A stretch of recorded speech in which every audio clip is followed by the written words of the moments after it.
اللہ اکبر، تیری تک کے ادامہ میں مرید ہو گئے۔ اس بوڑھی عورت کا قصہ بھی آپ نہیں بھول سکتے، جو گھر کا سامان باندھ کے اپنے دروازے پہ بیٹھی ہوئی تھی، اور اس نے سنا تھا مکے میں ایک جادوگر آیا ہے جسے ملتا ہے اس کا دین چھین لیتا ہے، کہیں ایسا نہ ہو کہ کہیں اس سے ملاقات ہو جائے اور وہ دین ہی میرا چھین لے، مجھے شہر چھوڑ دینا چاہیے۔ گھر کے تھڑے کے اوپر سامان باندھ کے بیٹھی ہے، حضور بھی گزرے، اس نے دیکھا تو کہا بھتیجے یہ سامان میرے سر پہ رکھ دے۔ حضور نے سامان اٹھایا، دیکھا تو بوجھل تھا، وزنی تھا، اور بڑھیا کو دیکھا تو کمزور تھی، تو کہا کہ بڑھیا اگر چاہو تو جہاں چاہتی ہو میں خود نہ چھوڑا۔ اس نے کہا اس سے بڑی مہربانی کیا ہوگی؟ حضور نے سامان اٹھایا ہوا ہے اور بڑھیا سے باتیں بھی کرتے جا رہے ہیں۔ تو بڑھیا کو کہا کیوں جا رہی ہے؟ اس نے کہا کہ سنا ہے یہاں ایک جادوگر ہے جو لوگوں کا دھرم لوٹ لیتا ہے، لوگوں کا دین لوٹ لیتا ہے۔ میں نے ساری زندگی بتوں سے وفا کی ہے، میرے آباء و اجداد نے بتوں سے وفا کی ہے، میں چاہتی ہوں دین اجداد ہاتھ سے چھوٹ نہ جائیں، آخر اس شہر میں رہتی ہوں کہیں مل نہ جائے۔ خیر حضور نے کچھ نہیں کہا، اس کا سامان نہیں پھینک دیا کہ ٹھیک ہے تم پھر جاؤ۔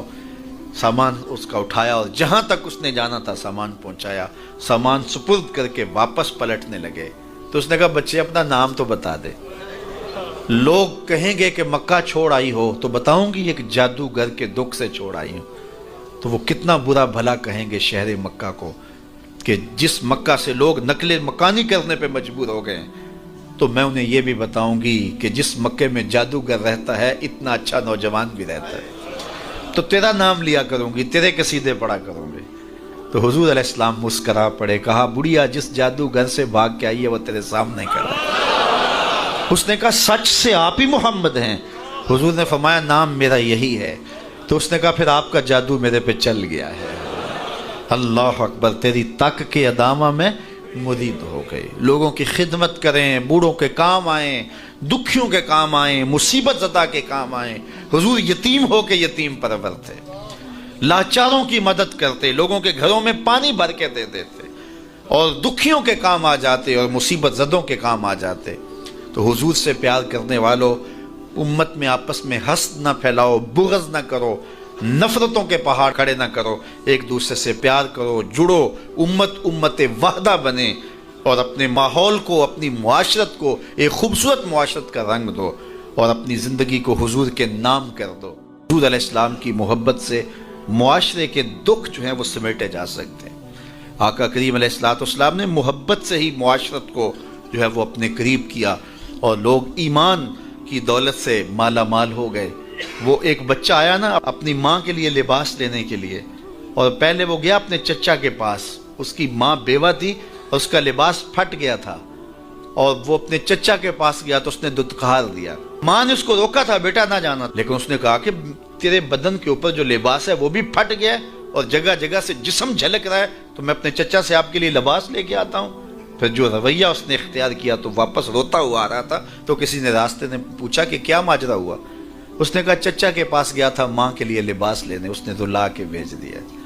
اللہ اکبر۔ تو اس نے کہا کہ جا سین حرم میں محمد نام کا ایک شخص بیٹھا ہوا ہے، اگر تو اپنا دکھڑا اس کے سامنے پیش کرے تو وہ امید ہے تمہیں رد نہیں کریں گے، لیکن سن لے ان کا دین کوئی اور ہے۔ اللہ اکبر۔ اپنے ماں کے پاس آیا تو ماں کو کہا کہ چچا نے تو لا کے بھیج دیا، لیکن آپ کی حالت مجھ سے دیکھی نہیں جا رہی۔ بچہ ابھی شعور کی منزلوں میں قدم رکھ رہا تھا، پہلے بہت چھوٹا تھا، اب اس کے اندر ایک جذبات تھے بچے کے اندر۔ تو ماں نے کہا کہ بیٹا نہیں، ان کے پاس نہیں جانا، سنا ہے کہ جو ان سے ملے دین دھرم چھین لیتے ہیں اس کا۔ اللہ اکبر۔ تو حضور علیہ السلام کے پاس جانے سے ماں روکنے لگی، لیکن بچے نے کہا کہ امی میں پکا رہوں گا، بتوں کا وفادار رہوں گا، تم اس ٹینشن کو، اس پریشانی کو چھوڑ دو۔ اور حضور کی خدمت میں حاضر ہوا۔ حضور صحن حرم میں چادر اوڑے بیٹھے ہوئے تھے، اور جا کے کہنے لگا میں پہلے بات آپ سے کر لیتا ہوں، آپ کا دین میں نے قبول نہیں کرنا۔ حضور مسکرا کے بولے بیٹا بتاؤ کس لیے آئے ہو؟ کہا میری ماں بے لباس ہے، میں آپ سے لباس لینے آیا۔ حضور نے چادر رحمت اتار کے اس کے کندھوں پہ ڈالا۔ اللہ اکبر۔ وہ واپس آ گیا اور ماں پر حضور کی چادر اڑائی۔ اللہ اکبر۔ اور ماں نے کہا کہ بیٹے اس نے اپنا دین تو نہیں تجھے دیا؟ کہا نہ، میں نے پہلے کہہ دیا تھا تیرے دین نہیں مانوں گا۔ ماں کہنے لگی پتر اس کا دین ماننا چاہیے، یہ جس نے رحمت کی چادر ہمارے سر پہ تان دی۔ کچھ لوگ کہتے ہیں جی بس میں تو اللہ کی مخلوق کی خدمت کرتا ہوں، میں تو حج بھی نہیں کیا، اس کے پیسے بھی غریبوں کو دے دیے ہیں۔ وہ تبلیغ کرتے ہیں لوگ کہ جناب قربانی کے پیسے بھی اگر غریبوں میں دے دیے جائے تو یہ زیادہ اچھا ہے، ان کی مدد ہو جائے۔ تو وہ اس خدمت خلق میں اتنا غلو کر جاتے ہیں کہ وہ اسلام کے شعار کا مذاق اڑانے لگ جاتے ہیں، اور جو عبادت والے ہیں انہیں ہمسائے کو دیکھنے کا موقع بھی نہیں ملتا۔ اور آپ جانتے ہیں کہ جب ایک بستی کو برباد کرنے کا حکم دیا گیا تو کہا کہ یہاں تو ایک شخص رہتا ہے جس کا سر سجدے سے اٹھتا ہی نہیں، کہا میرے بندوں کے اوپر قیامتیں ٹوٹیں اور ان کے اوپر ظلم اور جبر کے پہرے ہوں اور اس کے ماتھے پہ شکن نہیں آتا، اس کے سمیت ہی بستی کو لٹ کے رکھ دو۔ یار عبادت کرتے ہو لیکن ہمسایوں کا خیال بھی رکھو۔ میرے حضور علیہ الصلوۃ والسلام نے لعاب پھینکا نا تو صحابہ نے اپنے ہاتھوں پہ لے کے اپنے منہ پہ بن لیا۔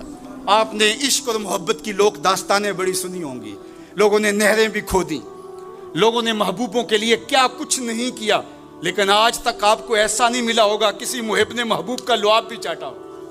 کائنات میں یہ انوکھا باب ہے۔ تو حضور علیہ الصلوۃ والسلام نے فرمایا کہ تمہیں اس چیز پر کس نے ابھارا کہ میرا لعاب بھی اپنے چہروں پہ مل رہے ہو؟ انہوں نے کہا اللہ اور اس کے رسول کی محبت نے۔ تو میرے حضور نے اس کی نفی نہیں کی، لیکن ساتھ ہی فرمایا اگر کوئی چاہتا ہے کہ اللہ اور اس کے رسول سے محبت کرے اور اللہ اور اس کا رسول اس سے محبت کرے تو وہ ہمسایوں کے حقوق کا خیال رکھے۔ یعنی تمہارا یہ پہلو بھی، تم عاشق رسول بھی ہو لیکن ہمسایوں کا بھی تو خیال رکھو۔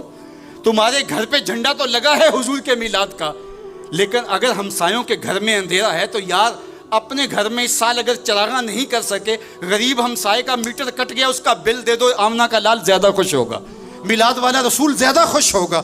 اس لیے دونوں پلڑے برابر رکھو، نہ تو عبادات کے زعم میں تم خدمت خلق کو اور ہمسایوں کے حقوق کو، رشتہ داروں کے حقوق کو بھول جاؤ، اور نہ یہ کہ تم خدمت خلق کے نام پہ عبادات کا مذاق اڑانے لگو۔ وَكَذَلِكَ جَعَلْنَاكُمْ أُمَّةً وَسَطًا۔ ادارت المصطفیٰ دونوں بازوؤں کے ساتھ اڑنے کی فکر رکھتا ہے، اور امت وسط کے مزاج کو لوگوں میں راسخ کرنا شروع ہوتا ہے۔ ظاہر ہے جب کبھی اس بازو پہ زور پڑے تو کبھی اس بازو پہ زور پڑے تو بازو جھکنے لگتے ہیں، تو میرا اللہ مدد کرتا ہے، نصرت دیتا ہے۔